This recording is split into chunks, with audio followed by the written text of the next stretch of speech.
everyone, and welcome back to Claim Your Potential, the Empowerment Podcast. I'm your host, Sophie, and for this episode, we are joined by Dr. Lauren D. Pitts to discuss mental health. Dr. Pitts is a licensed marriage and family therapist, sports family therapist, and life coach who provides solution-focused services to individuals, couples, families, and groups. She takes a systemic, strength-based, and holistic approach to promote individual and relationship wellness. Dr. Pitts coordinates mental and behavioral health services, improves performance, and provides consultation using a biopsychosocial approach. She is passionate about helping clients overcome challenges and promoting excellence in all aspects of life. Dr. Pitts is particularly dedicated to ethnic minorities and understands the importance of tailoring services to individual experiences. A native of Salem, New Jersey, Dr. Pitts is a firsthand witness of the multi-generational systemic loss and devastation caused to families because of domestic violence, mental illness, substance abuse, gun violence, poverty, and the overall breakdown of the nuclear family. Dr. Pitts turns the adversities of her life into the stepping stones for others. Please welcome Dr. Lauren D. Pitts. Thank you so much for being with us today, Dr. Pitts. Sophie, thank you so much for having me. It's truly an honor to be here. I'm excited.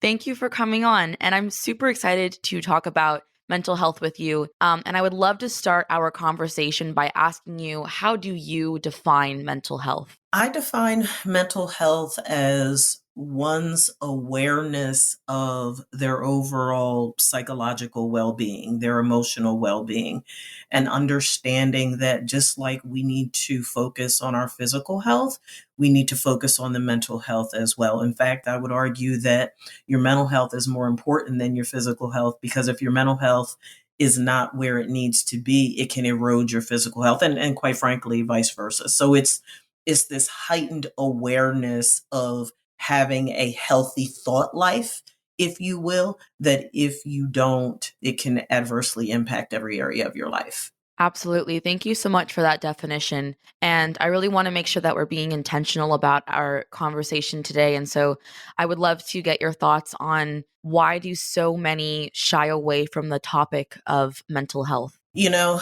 there's such stigma around it. And what's so unfortunate, Sophie, is that people see discussions around mental health and mental wellness, as well as mental illness, as a weakness. You know, we live in a society, particularly nowadays, where everything is on social media and people are presenting their best life ever. You know, to acknowledge that someone is having difficulty regulating their emotions and being of what we like to call sound mind, it's frowned upon, right? It's this fear, if you will, that you're going to be judged or criticized for being less than perfect. But you know what we say in this work is that perfection is problematic. There have actually been studies that show that setting expectations too high, i.e., striving for perfection, has been linked to various forms of mental illness, and it's debilitating, and it doesn't have to be that way. So the biggest thing is people are afraid of being seen as flawed, but aren't we all? Nobody's perfect, but people like to present this public persona that they're perfect. And unfortunately, it compromises their overall well-being, particularly their mental health. And I like that you mentioned stigma, and so much of it is attached to the stigma that we have towards talking about mental health. And Mm-hmm. I'm curious as to, how can we combat stigma and encourage open conversations about mental health in our communities? Being willing to be less judgmental and critical, being willing to acknowledge that we are all fallible beings, being willing to be vulnerable and transparent, being willing to be one's authentic self. If people are striving to present themselves publicly to someone, that they're not, then what ends up happening is you're living a lie. You are not being your authentic self. Sophie, our authentic selves are flawed. Our Mm. authentic selves are Mhm. imperfect. And how better to create a safe space for these conversations to be had than to say, you know what? Hey, I'm Dr. Pitts. Yes, I am a therapist, but I'm a human, flawed therapist. I have real life challenges and real life issues, just like my clients do. What separates me from my clients is how I make my decisions. I have the formal education and training, but more importantly, Sophie, doing the self work that is necessary to help me to work on my fallacies and my imperfections. And I think that when the general public can see more people being willing to be vulnerable and transparent and raise their hand and say, ooh, me, I'm imperfect, I'm fallible, and that's okay. I think that it would be so much easier for other people to be vulnerable and transparent with their challenges as well. Thank you for sharing that, and thank you for saying, your own experiences Mhm, with being valuable and being open. And I think that mhm, that's something that at least I often associate with people in the mental health field, mhm. specifically and especially therapists. Is, well, they must have everything together if they're able to if they're able to sit and No, listen indeed. to. But I know that's so wrong, and I love the way that you described it, where it's not that you don't go through what some of your clients go through. It's not that you don't have imperfections. It's not that you don't have your own things that you're dealing with. It's Right. just that you have that formal education of being able to do that work outside Mhm, of professional life, and to do that self-care, that self-work on how am I feeling? What do I need to right. do to make myself feel my best self? What type of people am I surrounding myself with? Am I Mhm, feeling authentic? And so I love that you shared that, because I think that's a very common misconception, one that I mhm, definitely have, and I think mhm, one that others have, is mhm, that those who are working to help other people's mental health don't go through, similar struggles with it. mhm. We absolutely do. And, I think that the slippery slope in this work, Sophie, is that one of the things that we're taught as clinicians is to be mindful of disclosures, right? Because you don't want to get into this counter transference where something goes on, your client triggers you, and then your issues become their issues, and it becomes this vicious cycle of woundedness, right? Or you don't suffer vicarious trauma where whatever traumatic experiences your clients are having, you end up being traumatized as a result of what they've been through. But one of Mhm. the things that I love about the formal education and training that I received is that we went through a program called Person of the Therapist training. And what that training does is it teaches clinicians how to leverage their personal journey in a way that helps them to be more effective in their ability to join with their clients and really be more effective in meeting their clients in a place of common humanity with an open mind Mhm. and an open heart. And being able to do that creates this beautifully humane space for me to say, the more I do this work, the more I see myself walk through the door. In other words, I'm just like you in a lot of ways. The only difference is I've been trained in how to deal with some of those challenges perhaps differently than you've experienced in learning how to deal with them. And that creates opportunity for me to be more effective in my efforts to try to help you. Oh, absolutely. I think that's such a fantastic way of where your education has been in, and I think that that's something that I always have in the back of my mind when I think about my own experiences with therapy. Is I always was curious, is how is my therapist feeling? Are things Mhm, that I'm saying too much for them? mhm, And so, thank you for saying that, because I yeah, think someone who's been through through the therapy process, and I'm sure there's mhm, others that are listening to this, have probably had that same thought in the back of their mind yeah, of, what if what I'm saying is too much for this person to handle? mhm, And so I think that puts a lot of minds at ease there. And you mhm, mentioned treating your clients or approaching it with that human nature, that human yes, approach of, you're a human being, I'm a human being, let's yeah, connect on that level. And absolutely. so I'm curious as to, what is a key element of creating that emotional wellness, not only with yourself, but with your clients?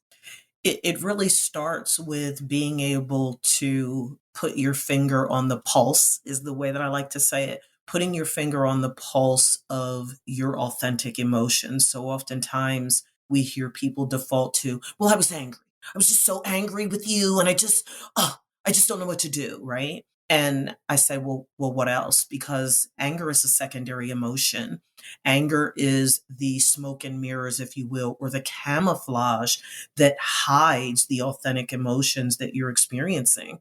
One of the techniques that we actually use in couple marriage and family therapy is that if we're in session, for example, and my client says something that triggers me, I address that, right? I literally will say, let's pause for a moment because what you said or what you just explained was triggering for me. And here is why, right? It's that humane piece. It's like, oh, wait a minute. My therapist gets triggered? Yeah, because your therapist is human, and not Mhm. dwelling there, but just in that very brief moment, just that short little snippet, acknowledging, hey, I'm a human being and that impacted me. And you don't go into all the gory details, Sophie, as to why it impacted you, but you just Mhm. pause for a moment. The same way if I have a client who is really argumentative and combative, and I'm doing a family session, and the members in the family are saying, Dr. Pitts, they're really argumentative and combative all the time. And they're being argumentative and combative with me as the therapist. I'll pause the session and say, hey, I'm noticing there's a bit of, a bit of argumentativeness here, a little bit of combativeness here. Does anybody else feel that besides me? Very human, Mhm. acknowledgement, but saying, hey, I'm feeling that. I'm feeling that projection and that transference of hostility, and I'm feeling it in my body, right? Yeah. And just pausing to acknowledge that is really instrumental in helping you to connect with your clients, but also in helping them to see themselves in a much more transparent way. And you mentioned, having combative people in sessions, Mhm. and that brings me into my next question is how do you approach working with someone who is hesitant to seek mental health support? So I say some very key things during my consultations, right? So before I agree to work with a client, I have to meet with them to do a 15-minute consultation where I just ask them some very basic questions. I give them an overview of how I approach the therapeutic process and relationship, and I give them a chance to ask me questions. And during that, one of the things that I tell them is, hey, there's no judgment or criticism here. This is a very safe space. My job is to make this space as safe for you as I possibly can so that you have a level of comfort in being, open and honest and vulnerable and transparent, because I really need you to have that level of comfort in order for me to be more effective in my efforts to try to help you. I'm not here to judge you. I'm not here to criticize you. I am here to support you as much as you are willing to allow me to do so. And I'm here to hold you accountable for as much as you're willing to allow me to do that. But in that, I'm going to take you from what I call the dance floor of life to the balcony of life, because it's at that elevated perspective that you're able to see yourself much more clearly, because your relationship with yourself is paramount to you having a healthy relationship with other people, and it influences how you think, feel, function, and navigate life. So if we can reach that balcony level together, I feel pretty confident that I'm going to be able to help you to get from point A to point Z. How does that sound? And I put it back on them and give them an opportunity to communicate with me any apprehension or ambivalence that they might have. And if it's still there, then we talk it through and out. And I go to great lengths to try and create as comfortable and as safe a space for them as I possibly can. And I tell them it's okay to laugh. I totally tell Mhm. them, it's like, it's okay to laugh. I'm a clinician, so I have to be serious, but we're going to laugh. We're going to unwind and we're going to relax our shoulders a little bit and we're going to breathe, because your ability to relax is going to be instrumental in improving my ability to be able to help you. And I've had success with that approach and being able to help my clients to just sort of settle themselves down and to trust the process of therapy and how beneficial it can be for them in the long run. Oh, I think that's such a fantastic approach that you take. I think it's so, at least, if you've never been through the process before, I think it's Mhm. easy to see therapy as a very clinical approach where it feels cold and it's like, well, why would I want to talk about what I'm feeling with someone else? Mhm. It's kind of like talking to my doctor. It's just a very uncomfortable feeling. Yeah. And I think that that's not true at all. And I love that you explained it in that way of really it's about a healing process. It's Mhm. about getting to know the other person and creating that relaxed environment where you really can share. And yeah, absolutely laughing. I used to Mhm. laugh with mine all the time. It felt great. Even when we were talking about some heavy stuff, I just, Yep, or somehow we found humor in some of it. indeed. And I think that's such a fantastic approach that you take. And thank you for sharing that with our listeners, especially those who might be a little bit apprehensive about what Mhm. that process looks like, that it's really not as scary as it seems. Absolutely, absolutely, and just trusting the process. It's to speak to that just for an additional moment, if I may. Hmm. I tell folks that trusting the process doesn't mean that there aren't going to be periods of discomfort, right? But Mm, similarly to physical therapy, if you're not willing to allow me to help you to navigate the discomfort and we push through it together, then it's going to be really difficult to help you to move beyond your place of pain. We have to be willing to sort of sit in the discomfort and feel it in order to be able to have the necessary tools put in our toolbox to move through it in the healthiest possible way. And people as a rule are open and receptive to that. People that aren't ready for it, there are always those that you're going to encounter, and some people mm, are they're more comfortable sitting in the discomfort of their comfort zone. Yeah, I that resonated with me, and I love the way that you said that, where there are going to be those people that are okay with being in that discomfort, which I Mhm, think is, it's, not personally where I am. I would rather address how I'm feeling and what's going on, but mhm, I mhm. think that absolutely in this world I see those people all the time where whatever it may be, whether it's mental health or it might even be something else in life, where they're okay with the status quo. They're okay Mhm. with just, sitting in what is current, even if it doesn't make them happy, even if it doesn't make them feel healed, feel whole. Mhm. And I think that that's a very common occurrence, that we just don't want to make ourselves more uncomfortable because we think Right, it's such a bad thing to be uncomfortable. right. But I think it's really one of the most powerful moments, is being okay with those uncomfortable moments, and Mm. knowing that there's going to be those rainy days where it just Mhm. doesn't feel good to talk Right, about what's going on, to talk about what's happening, to sit in those emotions. right. But then as a result of that, there's going to be those great days where you feel like, oh my gosh, it's like a weight has lifted Yeah, off of my chest. I feel so much more like myself again. right. It's transformational. Mm, It's absolutely. transformational to sit in the discomfort and to really get a better understanding of why you're so uncomfortable in that moment, and then being able to push through it with the appropriate tools in your toolbox of life. Absolutely. And going into people that are struggling with mental health who might be listening to this podcast, Mhm. what is some advice that you would give to someone who is struggling but doesn't know where to turn for help? There are endless resources on the internet today. I would direct folks to go to Psychology Today. That is a really, really, really big network that will connect you to clinicians in various disciplines, whether it's a couple marriage and family therapist or a licensed professional counselor or an addiction counselor or whatever you identify your need as being. They're a great platform. They do an outstanding job of vetting their clinicians to Mm, make sure that that network, is, obviously they can't guarantee everything, but they do an outstanding job of vetting their clinicians to make sure that they have some of the best and brightest clinicians doing this work on their platform. So that would be the number one. And then if you specifically want a couple marriage and family therapists, you have the option of going to aamft.org, which is the directory specifically for a couple marriage and family therapists. And there are a number of others, but I would say those two are the primary ones that I tend to direct people to. Thank you for sharing that. And just because this is your area of expertise, I would love to know, for those that might be considering starting therapy, what are some benefits of individual, couple, or family therapy?